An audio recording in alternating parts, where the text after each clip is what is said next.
Okay. Hello, goons. I am doing a quick guide on TSM Crafting. This is about the quickest and dirtiest thing that I can possibly do, so there might be mistakes. I'm just doing this quickly on a Tuesday. If there's demand, I'll release like an official version on the weekend or something. But this was just because there were some questions about TSM Crafting. It was like the one thing I know how to do. Okay, so I'm going to assume that you know some of the basics of TSM. If I skip over things that you don't understand, ask in the thread or ask in the comments if this is a YouTube video or something, we'll figure it out. So, TSM crafting. TSM is a bit confusing, but crafting is actually pretty easy to set up when you know what you're doing. So the first thing is that you want to set up your groups. And that is pretty easy usually. What you'll want to do is create a crafting group. Let's call it crafting 1. Except I'll spell crafting properly. Crafting 1.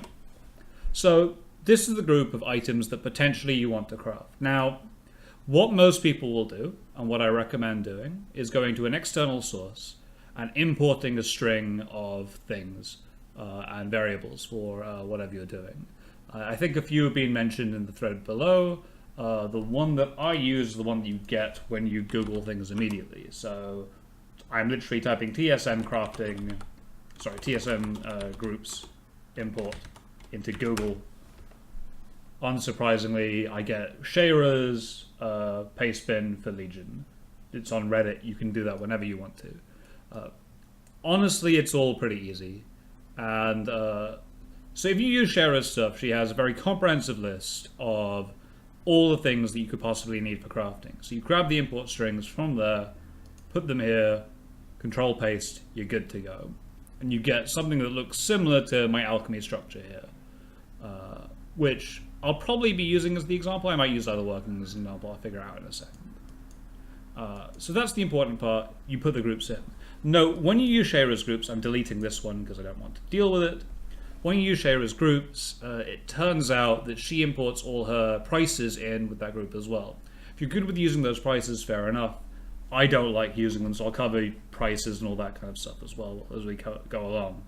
And I'm making odd hand gestures as I do this because that makes a bunch of sense. Alright, I've decided I'm going to use leather working instead because it's a good example. So I created a group for myself called High Value Leatherworking. This is, as you can see, all the blue Legion leatherworking items that I craft. And this is basically where I make the majority of my money at the moment, because I'm not very smart, and this is probably the easiest way of doing it. So, when you look at this, you go, alright, these are the subgroups, and presumably all of these items will list around the same like price margins, all that kind of stuff. They are significantly different from each other. So, here we go to the modular operations. Now you can see here that I'm actually grabbing the operations from a group above. I think it's Legion Crafting that does that. Yeah, there you go. But let's look at that for now. So, the first thing that we want to do is we'll want to set up a mailing option. This is probably the easiest thing to do for crafting. What this allows you to do is mass send items from one alt to another. So, you can see here that I've got two things. I've got mail to Denadin, which is my bank ult and the one character I'm on now, and mail to Elvendreda, which is to mail to my main character. So for any craftable item, you'll want to mail that to your bank, right? Because obviously you're posting using your bank ult.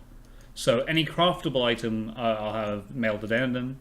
And then for any sort of item that you use to create something, I usually use mail to my main, because my main is obviously where I do all my crafting. So, forget where my mats are. They're probably sat somewhere around here. Yeah, there we go, leather. So you can see here that leather has an override on it going mail to Elvendreda, because I want to mail that to my main. And the way that you sort those is actually pretty simple. All you do is you go view operations, and you go to your operations, click on mailing, and create a new operation, so mail to bananas. I don't know why I'm creating that. And then all you want to do is pick out the target player you want to mail to. In this case, we'll say Berylane, which is my other alt. And there you go. So the one thing that you can do is you can set a max quantity to send if you want to send a max quantity, and also you can set a keep quantity. Keep quantity is actually fairly handy. So with my alchemy, for example, I'll set a keep quantity on flasks I use for 5. So when my main crafts up them, my main keeps 5 on them and then sends the rest on. So I've always got a stock of flasks. So that's the first thing that you should set up. The reason being is that it's an easy thing to set up. It's quick to set up, and you'll have more of an idea of how groups are functioning and whether you're getting things right to begin with if you get that right to begin with. Next thing then is to set up your auctioning function. Again, this is what I find to be more easy in the crafting function. Crafting functions are even a bit new to me, and I've been using them for a while now. So let's go to my high value leatherworking. So you can see here that my auctioning option is called selling crafted because it's how I sell crafted things. Let's go to the view. So I obviously created a group, an operation for this called selling crafted. And my post value is stack size of 1. The reason I'm doing stack sizes of 1 is obviously because I'm selling individual crafted leatherworking items. I only want 1. Post cap of 4, I don't ever want more than 4 on the market, otherwise I'm doing something hilariously wrong. Keep quantity none, because I never ever want to keep any of these. Max expires none. They will sell eventually, I promise. Post price settings, that isn't changed. Minimum price for me is 110% of crafting. I'm happy with that. It's, always going to guarantee me a 10% profit. If people undercut me, fair enough. I'm willing to let them sell their items more quickly. The entire point is that you're meant to be playing a long game with crafting, really. It doesn't matter if 5 goods sell below you during the week, as long as you're selling at a profit, you're fine. Maximum price is just a gouge price, 500% of the market. Normal price is basically the max of what I can get based on a bunch of averages that I use. So either I want to sell at the high, I'm basically asking to sell at the higher of 150% of my crafting, 100% of the average of whatever's going on in the market. Usually the minimum price is most important. You never want to be selling at a loss if you can avoid it. And usually you'll just end up undercutting to that minimum price by 1 copper. When below minimum, leave it as post at minimum price. The reason is that you don't want to be holding stuff that could potentially be making profit, if that makes any sense. Because if I list something on the auction house and somebody undercuts me to below the point of profitability that I want it at, there's a good chance that somebody else will buy up that item, and then mine will be the lowest price again. So it makes sense that I always have stuff up on the auction house, even if it's just at the minimum price. When above maximum, post at normal price. The reason that I did that is that I found that the gouge price of maximum wasn't actually working the way I wanted it to.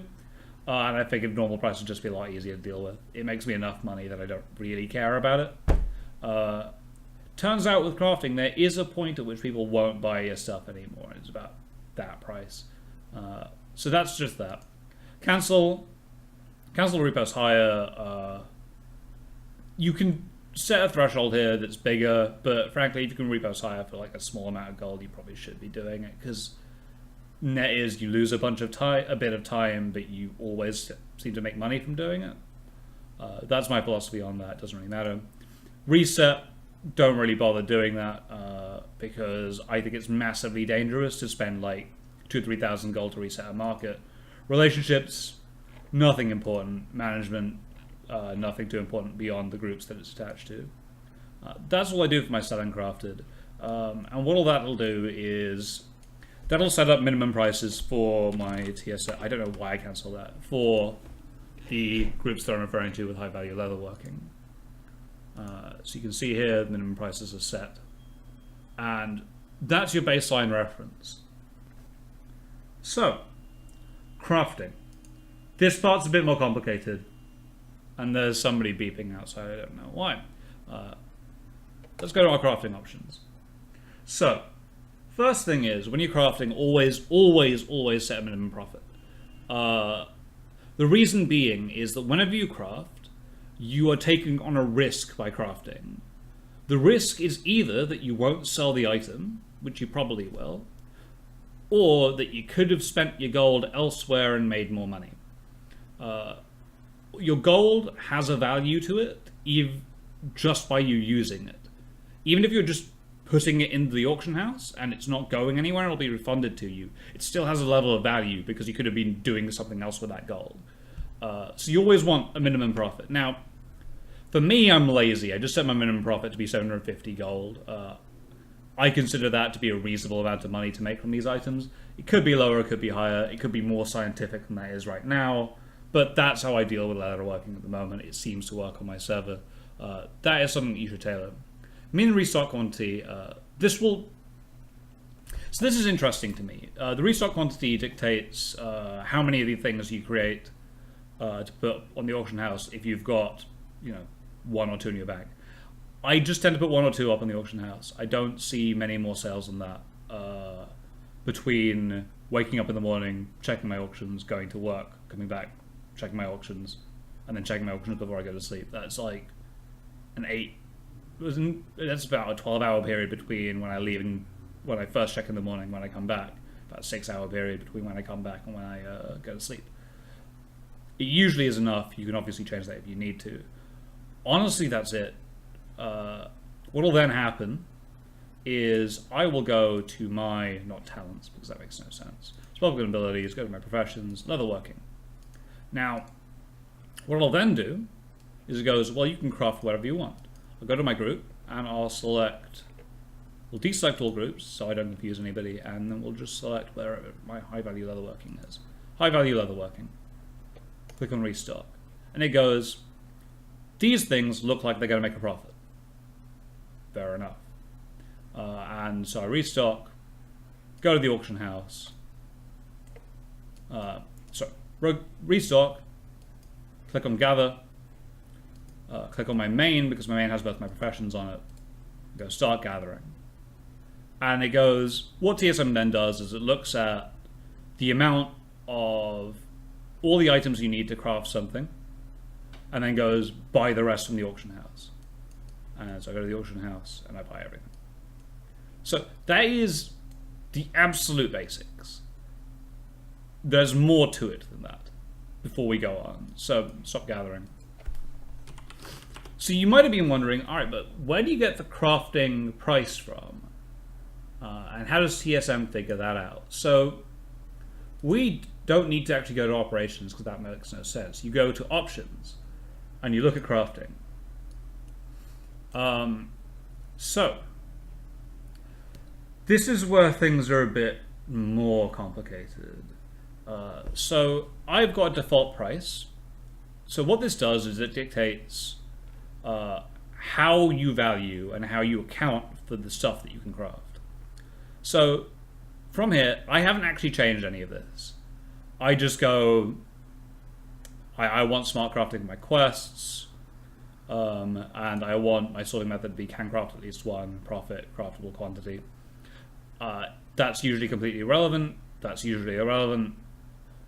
Frame scaling, profit deduction, when calculating profit, I don't use. I mean, it should probably be 5%. In fact, I will change that to 5% because that seems like a good idea. Anyway, inventory settings. This is an interesting thing because there'll be some items in some areas you want to ignore because you don't want TSM to account for stuff that you've got hoarded away for a rainy day. So, for example, a few months ago, I bought like 1,000 Starlight Rose or something because I expected the price of Starlight Rose to increase. And I didn't want it to account when I was doing my alchemy for the 1,000 Starlight Rose I had hidden in my banks. So I would put the character that I bought my Starlight Rose on, which was Danadin, on ignore, and it would go, let's pretend Danadin doesn't have any items on him that can be used for crafting. And it would ignore that. Now I don't do that because I don't need to, but I do put my guild bank on ignore because there's always tons of stuff in there. And I'd recommend that you always just put your guild bank on ignore. Default price settings. I think this is the actual default setting that TSM uses for material costs. I think that is probably fine. And if it's not the default price, then you can see it on the screen, copy it. And then this is the default value that I use for crafting material for valuing my crafts to begin with as well, which is that it checks the first of the minimum buyout, and then if that can't do that, then it checks dbmarket. All it needs to do, because we're always going to be calculating against the guy that we're undercutting to see if we're going to make a profit or not. So that's that part. I think it's pretty simple. Then finally, gathering. Gathering is, the gathering button I clicked on to check where everything is. And you can just set it to, disable auction house searches or anything like that. I haven't checked anything here because I don't think anything there is particularly relevant for anybody. And that is that, really. That is how we determine crafting prices, all that kind of stuff. But the one other thing that you need to do is to deal with Blood of Sargeras. Blood of Sargeras doesn't have a price in crafting because it can't be crafted and it can't be listed on the auction house. So TSM, when you first start crafting, will just go, I've got no idea what's going on with this item. I can't account for it. We're not crafting anything related to that. So you need to set a custom price for Blood of Sargeras. So if we search Blood of Sargeras, here we go. So this is the custom price formula. I'll put this inside the thread, inside our YouTube comments or whatever, that I use for Blood of Sargeras. All I'm doing is I'm saying that the Blood of Sargeras price must be the highest of all the prices that you can obtain on the Blood of Sargeras trader, right? So if I can swap a Blood of Sargeras for 3 Starlight Rose, and that is the most expensive thing on the auction house the Blood of Sargeras is worth, then that is how much I'm going to value my Blood of Sargeras at. So you need to deal with that before you start doing any crafting. And that broadly is it, really. You shouldn't need to do much else for crafting, especially with leatherworking, right? There's more stuff with Alchemy. I can get into that pretty quickly. So we go to Alchemy, check it out. I do a lot. So the reason I don't really want to show Alchemy is because I'm a lot less confident about what I'm doing here since I just took it up. But just a quick thing. Mailing agility flasks. You can see here I keep 5 agility flasks for myself when I mail them to my bank alt. Crafting, let's go back. Let's go back to agility flasks. Crafting flasks I use. So I say the minimum restock quantity is 1, maximum restock quantity is 20. Minimum profit is 5% of my crafting. That's important, by the way. So the one thing that I messed up when I was doing my alchemy to begin with is I said minimum profit should be 150% of crafting. Or sorry, 105% of crafting. Because I thought it would go, alright, it'll take 100% of your crafting and then add 5% profit on top. That's not what that does. You need to have 5% crafting, will add on 5% to the amount that you've crafted for. And that'll be the amount of profit that you calculate at. But aside from that, there isn't anything too much worse about listing individual items other than the auction function will be slightly different. So I use trade goods I use for that, and I go the post cap is 20, stack size is 1, and then I use hilarious minimum prices, which are completely different for that. I think that's it, really. I understand this wasn't the most organized video. I'll make a better one over the weekend or something, but hopefully this is a fairly decent guide of how you deal with TSM crafting and how you estimate profit. In fact, there is one last thing. I have noticed sometimes that TSM will not match the minimum. It'll see the minimum price in the auction house and deliver that to you and think that's profitable, but it won't craft.